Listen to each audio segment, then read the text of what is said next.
ಸುರೇಶ್ ಅಂತ ಸರ್ ನಮ್ಮ ಹೆಸರು. ಅಲ್ಲಿ ನೀವು 2 ವೀಲರ್ ಇರೋರು ಹೋಗೋದು ಬರೋದು ಏನಾದ್ರು ಹುಷಾರಿಲ್ಲ ಅಂದ್ರೆ ಅದರಲ್ಲೇ ಹೋಗಿ ಬರಬೇಕು. ಬಸ್ಸಿನ ವ್ಯವಸ್ಥೆ ಇಲ್ಲ. ಅದೇನಾದ್ರು ಬೈಕಲ್ಲಿ ಬರ್ಬೇಕಾದ್ರೆ ಚಿರತೆ ಹುಳಿ ಇವೆಲ್ಲ ಅಟ್ಯಾಕ್ ಮಾಡ್ತವೆ. ಇಬ್ಬರೇ ಇರೋದು ಸರ್ ಅಷ್ಟೇ. ಇವಾಗ ಮಕ್ಕಳು 140 ಮಕ್ಕಳಿದ್ದಾರೆ ಸರ್. ಒಂದು 2 ಜನ ಇದ್ದಾರೆ ಸರ್ ಅಷ್ಟೇ. 2-3 ಜನ.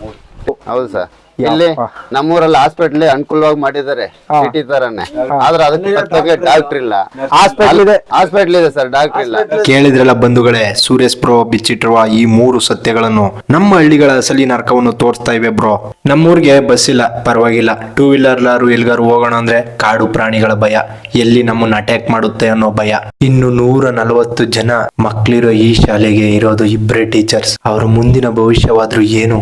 ಆಸ್ಪತ್ರೆ ಇದ್ರು ಬಾಕ್ಲು ತೆಗೆಯಕ್ಕೆ ಯಾವುದೇ ತರದ ಡಾಕ್ಟರ್ಗಳಿಲ್ಲ, ನರ್ಸ್ಗಳಿಲ್ಲ ಅಂದ್ರೆ ಈ ಊರಿನ ಪರಿಸ್ಥಿತಿ ಏನು? ಇದು ಕೇವಲ ಮೀನ್ಯಂ ಗ್ರಾಮದ ಪರಿಸ್ಥಿತಿ ಅಲ್ಲ ಬಂಧುಗಳೇ, ಕಾಡಂಚಲ್ಲಿರೋ ಪ್ರತಿ ಊರಿನ ಪರಿಸ್ಥಿತಿನೂ ಇದೆ. ಈ ವಿಡಿಯೋನ ಈಗಲೇ ಶೇರ್ ಮಾಡಿ ಬಂಧುಗಳೇ. ಎಸಿ ರೂಮ್ಲಿ ಕೂತಿರೋ ಸರ್ಕಾರಕ್ಕೆ ಬಿಸಿ ಮುಟ್ಟಿಸ್ಬೇಕು.